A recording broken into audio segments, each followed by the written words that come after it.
또 내가 네게 이르노니 너는 베드로라.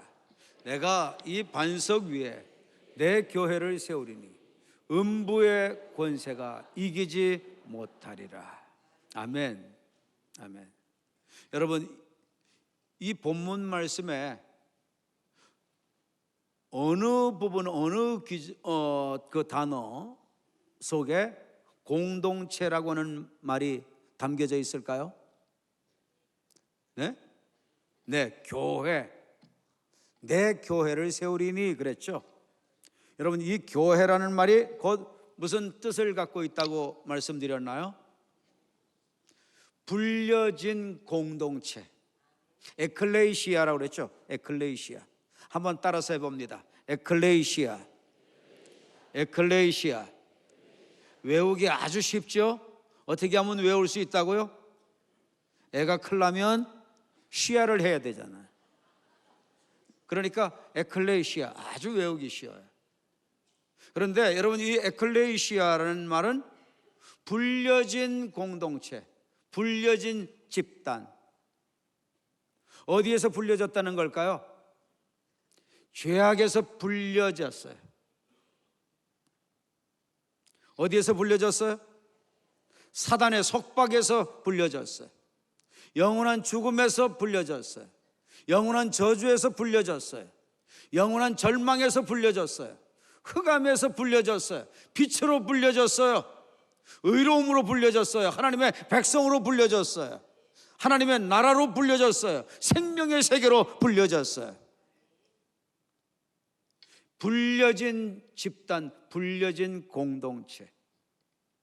그러니까 여러분, 이 말씀을 통해서 우리는 오늘 지식과 정보로 받지 마시고 주님 음성으로 들으십시오. 주님께서 얘야, 너 신앙생활 혼자 하니? 너 신앙생활 그저 개인주의로 하니? 공동체 속에 속해서 신앙생활 해야 된단다. 주님의 이 음성을 듣게 되기를 원합니다. 여러분들 공동체 속에 속해서 신앙생활 하시나요? 그런 분들은 한번 아멘 해보십시다. 그렇게 신앙생활 하시나요? 여러분, 신앙생활은 혼자 할 수 없습니다. 신앙생활은 혼자 하면 안 됩니다. 신앙생활은 하나님하고 나하고 관계만 좋으면 돼, 이렇게 생각하고 신앙생활 하시면 안 됩니다. 왜냐? 신앙생활은 공동체 속에서 이루어지도록 주님 말씀하여 주셨습니다. 교회라는 말은 불려진 공동체, 구원으로 불려진 공동체. 그러니까 그리스도가 고백돼서 정상적인 하나님의 자녀가 되었으면 그 사람은 그 증거로 반드시 공동체에 속해서 공동체와 함께 신앙생활 해야 된다, 그 말씀입니다.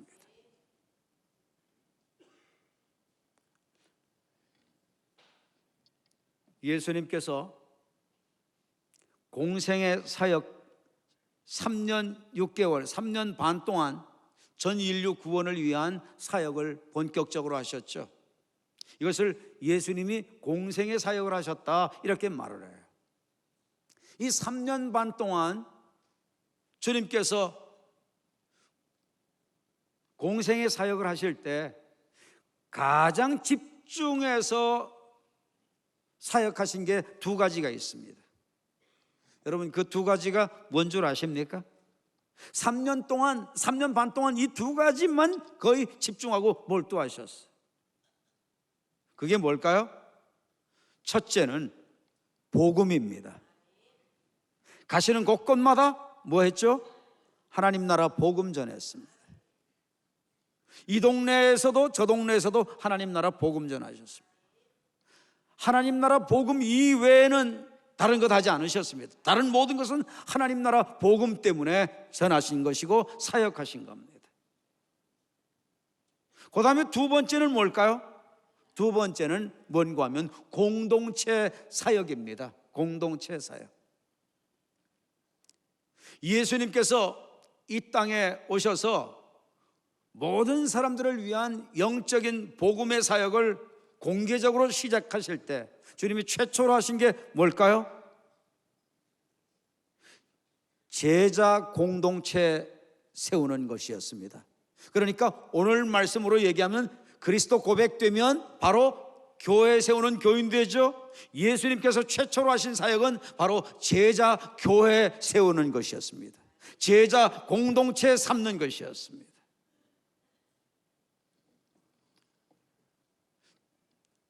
처음 사역 출발과 시작이 공동체 만드는 거였어요. 곧 교회 만드는 거였어요. 제자 교회, 공동체 교회.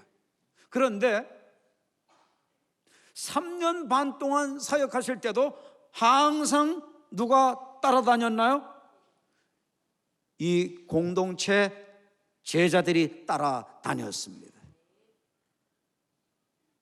주님께서 부활하시고 승천하실 때 마지막으로 남기신 말씀들이 몇 마디 있습니다. 그런데 그 핵심도 뭔 줄 아십니까? 복음을 위해서 증거하려니까 성령 받아야 되고, 그러니까 성령 충만 받으라는 말씀, 그리고 무슨 부탁을 하시죠?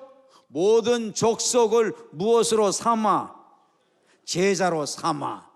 제자 공동체 만들도록 주님께서는 맨 마지막에 당부하셨습니다. 예수님의 생애 가운데 가장 중요히 여긴 게 두 가지예요. 복음과 공동체. 그러면 우리는 여기서 하나님의 음성을 들으셔야 됩니다. 나는 어떤 음성을 들어야 될까요? 얘야, 너는 공동체 속에 속해서 신앙생활하니? 아니면 나하고 하나님하고 관계만 좋으면 돼? 그리고 이기적으로 개인주의적으로 그렇게 신앙생활하니? 주님의 이 음성을 듣게 되기 원합니다. 다스림권에 들어가기를 바랍니다. 주재권에 들어가기를 바랍니다. 공동체로 들어가라는 주님의 음성을 순종하시기를 바랍니다. 여러분, 이 공동체가 얼마나 중요한지 몰라요. 신앙생활은 절대 혼자서는 할 수 없습니다. 절대 혼자서는 할 수 없어요. 자, 보십시오. 왜 절대 혼자 신앙생활 할 수 없느냐? 하나님의 말씀, 하나님의 뜻이기 때문에 신앙생활은 혼자 하면 절대 안 됩니다. 자, 로마서 12장 5절을 한번 합독하십시다. 자, 시작. 이와 같이 우리 많은 사람이 그리스도 안에서 한 몸이 되어 서로 지체가 되었느니라. 여러분, 그리스도 안에서 몇 몸이 되었다고요? 한 몸이 되었다. 한 몸이 되었다. 그런데 누가 한 몸이 되었다고요? 많은 사람이 한 몸이 되었다. 많은 사람이 한 몸이 되었다. 누구 안에서? 예수 그리스도 안에서. 그리스도가 고백이 되어진 사람은 모두 다 몇 몸으로 들어가는 거죠? 한 몸으로 들어가는 겁니다. 옆에 분 한번 쳐다보세요. 알고 보니까 딴 몸이 아니라 한 몸이었네요. 자, 시작.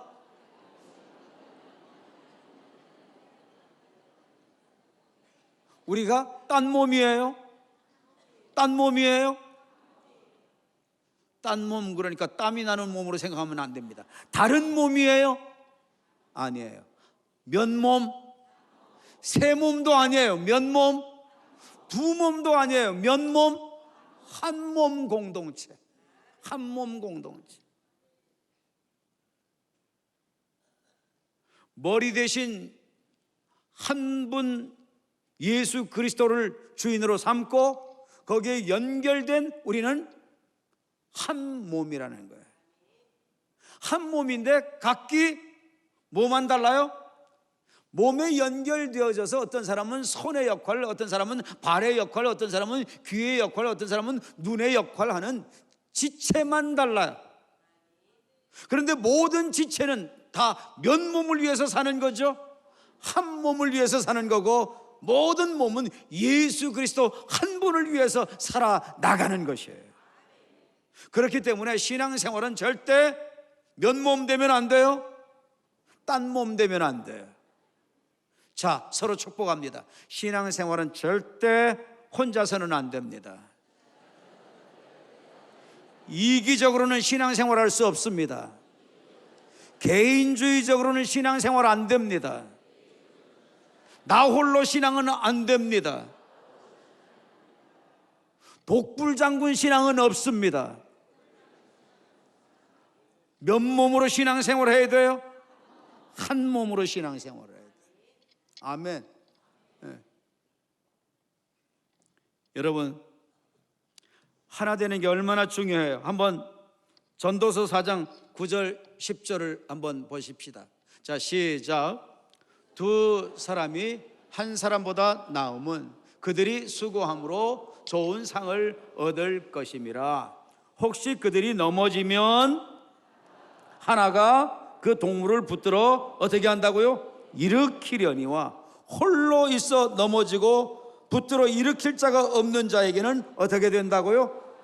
화가 있으리라. 누구에게 화가 미쳐요? 홀로 신앙생활하는 사람에게는 화가 미친다. 홀로 신앙생활하는 사람에게는 붙들어줄 자가 없게 되고 일으켜줄 자가 없게 되고 세워줄 자가 없게 되고 화를 당하게 되고 망하게 된다, 그 말씀이에요. 그러니까 철두철미 신앙생활은 나를 죽이고 예수 그리스도 안에서 한 몸으로 공동체로 신앙생활을 해야지만 신앙생활은 제대로 할 수 있는 거예요. 이건 우리 교회 얘기가 아닙니다. 어떤 모 교회 이제 소그룹 모임이 주어졌어요. 그런데 한 몸이 아니야. 완전 딴 몸 속으로. 이 딴 몸으로 무늬만 공동체, 실제로는 공동체가 되어 있질 않아요. 모양새만 공동체를 이루어있어요. 한 자매가 앉기 무섭게 목걸이를 자랑을 합니다. 그랬더니 이에 뒤질세라 또 다른 자매가 뭐를 또 자랑해요? 네, 다이아몬드 반지를 자랑합니다. 그랬더니 또 한 자매가 뒤질세라 얼마 전에 남편이 자기에게 벤츠를 뽑아줬다고 그랬어요. 그런데 한 자매가 이제 자기가 얘기할 차례가 됐는데 대답을 못하고 한참 있어요. 그러니까 분위기가 얼마나 좀 싸해지겠어요. 이 자매가 나는 남편하고 싸웠는데 남편이 화를 내고 집을 나갔어. 지금 집에 안 들어온 지가 사흘이 됐어. 너무 괴롭고 너무 힘들다. 그러면서 그 얘기를 다 끝내지도 못하고 펑펑 웁니다. 나를 위해서 기도 좀 해달라고. 너무 힘들다. 너무 고통스럽다. 어떻게 하면 좋냐. 그랬더니 목걸이 자랑하던 그 자매가 나는 지금 남편하고 별거 중이라.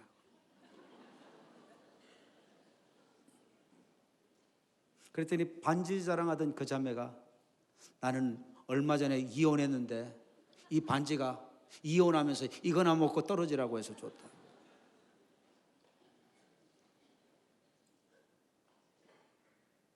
서로가 자기의 연약한 부분, 아픈 부분 이것을 드러내놓고 얘기하기 전 서로가 서로를 자랑할 때는 분위기가 공동체가 아니었어. 한 몸이 아니었어. 자기의 부끄러운 부분, 누추한 부분, 연약한 부분을 그 공동체 안에서 드러내놓고 서로 삶을 나눌 때 그들은 서로 껴안고 모두가 다 엉엉 통곡하면서 울었다는 겁니다. 그리고 서로가 서로의 아픔을 보듬어 안고 서로가 돌아가며 한 사람 한 사람 집중해서 기도해 주며 너무나 하나님이 임재하셔서 만지는 것과 같은 그런 사랑을 그 공동체에서 체험했다는 거예요. 여러분, 우리는 살면서 영적 문제, 자녀들의 문제, 남편의 문제, 아내의 문제, 직장의 문제, 사업의 문제, 질병의 문제, 얼마나 많은 문제, 관계가 깨져서 상처 주고받은 문제, 얼마나 많은 문제에 신음하고 사는지 모르는데 그냥 교회 왔다가 나하고 하나님하고 관계만 되면 돼. 그러고 왔다가 예배 드리고 가면 그 문제는 어떻게 해야 됩니까? 여러분, 주님은 공동체 한 몸 이루어 그 속에서 부끄러운 것도 내놓고 수치스러운 것도 내놓고 고통스러운 것도 내놓고 괴로운 것도 내놓고 같이 울어주고 같이 기도해주고 같이 사랑해주며 주님은 한 몸으로 우리가 거기서 치유받고 거기서 회복받고 거기서 힘을 얻고 주님은 신앙생활 우리가 승리하며 살게 되기를 원하세요. 결코 우리에게 부담 주시려고 공동체 해라 이게 아닙니다. 우리를 살려주시고 우리를 회복시켜 주시고 우리를 일으켜 주시고 우리에게 승리하도록 만드시려고 주님은 공동체를 이루고 한 몸을 이루고 거기에서 삶을 나누고 은혜를 나누고 힘을 얻고 나아갈 길을 얻고 그렇게 살게 되기를 원하시는 거예요. 교회는 어떤 곳이냐? 바로 이러한 치유가 일어나고 이런 회복이 일어나고 이렇게 새 힘을 얻게 하는 공동체, 불려진 공동체, 혼자 살아나가는 집단이 아니라 개인주의로 살아나가는 사람들이 모여진 곳이 아니라 가족보다도 더 가까운 한 몸을 이루어 살게 되기를 하나님은 원하신다는 거예요. 여러분, 나는 신앙생활 몇 몸으로 하셨나요? 한 몸으로 신앙생활하는 주님의 음성 듣게 되기 원합니다. 여야 공동체로 신앙생활해야 너도 살고 그도 살고 모두 다 산다. 아멘. 모두 다 살기 원하세요? 아멘입니까? 여러분, 예수님께서 제자를 세우실 때 예수님이 제자 세우시는 게 바로 교회 세우시는 거잖아요. 몇 명을 세우시죠? 12명을 세우세요. 그런데 이유가 있어요. 이는 그 이유를 밝히죠. 그 이유가 뭡니까? 여러분, 한번 마가복음 3장 14, 15절을 한번 읽습니다. 자, 시작. 이에 12를 세우셨으니 이는 자기와 함께 있게 하시고 또 보내사 전도도 하며 귀신을 내쫓는 권능도 가지게 하려 하심이로라. 여러분, 12 제자를 세우신 가장 중요한 목적이 뭘까요? 첫 목적이 뭘까요? 복음 전도하는 거? 아닙니다. 복음 전도도 이것이 돼야 가능하니까. 귀신 내쫓는 권능 주시는 거? 아닙니다. 이것도 필요하지만 이것도 먼저 무엇이 돼야 하느냐? 여러분, 먼저 자기와 어떻게? 함께 있게 하시고, 이 본문의 키워드는 함께입니다. 함께하는 공동체, 한 몸 공동체. 여러분 함께 할 때 놀라운 역사가 일어납니다. 주님께서 두세 사람이 어떤 사람이냐, 그리스도를 나의 주로 고백하는 이런 사람 두세 사람이 함께 모인 곳에 주님 그곳에 함께 하신다고 말씀하셨고, 주님이 그들이 모여서 기도할 때 주님께서는 응답하시겠다고 말씀하셨어요. 함께 그리스도 고백되는 사람들이 뭉쳐서 기도할 때 엄청난 위력이 영적으로 나타나게 됩니다. 제가 목회하면서 잊을 수가 없어요. 요 소그룹은 굉장히 끈끈해요. 아주 막 영적이에요. 막 다 체험적이고 아주 예수님 사랑하고 막 복음 중심으로 살라고 그러고 그런 요 소그룹인데, 소그룹 그 멤버 가운데 한 가정의 남편이 신앙생활을 좀 잘 안 하시고 남편이 그냥 아내 때문에 교회를 마지못해서 그냥 끌려다니는 그런 입장이에요. 피동적이죠. 그런데 이 남편이 다 죽게 된 거예요. 이제 병원에서 이제 곧 임종하게 되니까 마지막 준비하라고 해서 이 팀들이 가족들 있는 그곳에 갔어요. 병원에. 저한테도 연락이 와서 갔어요. 가니까 이 소그룹이 하나님께 막 간절히 주님 임재를 느끼면서 막 그 죽음 앞에서도 얼굴에 해같이 빛난 가운데 그렇게 믿음으로 기도하고 성령의 의지에서 사로잡혀서 그렇게들 기도하더라고요. 여러분 어떤 역사가 일어난 줄 아세요? 이제 마지막 마무리하라고 해서 갔는데 하나님께서 죽어가는 이 사람 다시 살려주신 거예요. 죽는다고 장례 준비하라고 해서 갔는데 하나님이 다시 살려주셨어요. 예수 생명이 있는 한몸 공동체 된 그곳에 놀라운 하나님의 역사가 일어나요. 여러분, 주님께 다스림 받기를 바랍니다.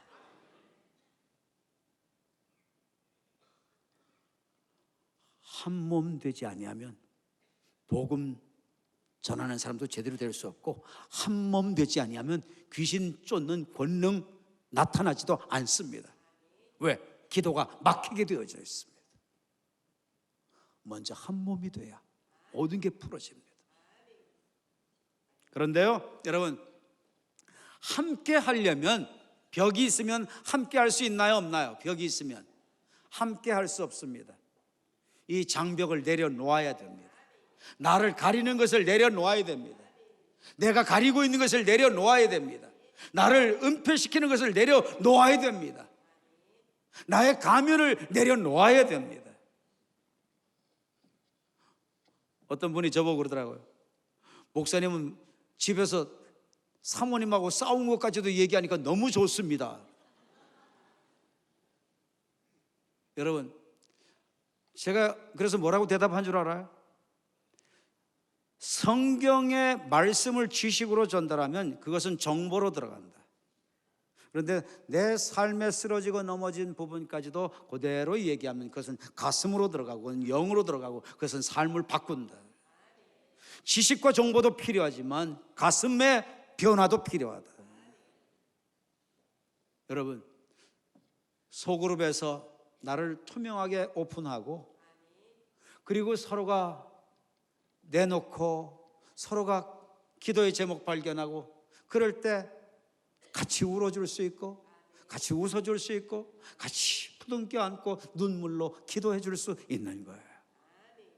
여러분, 우리 교회 이제 소그룹, 정말 성경적인 소그룹, 한몸 소그룹, 예수 그리스도의 공동체 된 소그룹, 이 소그룹을 향해 나가실 수 있게 되기를 축복합니다.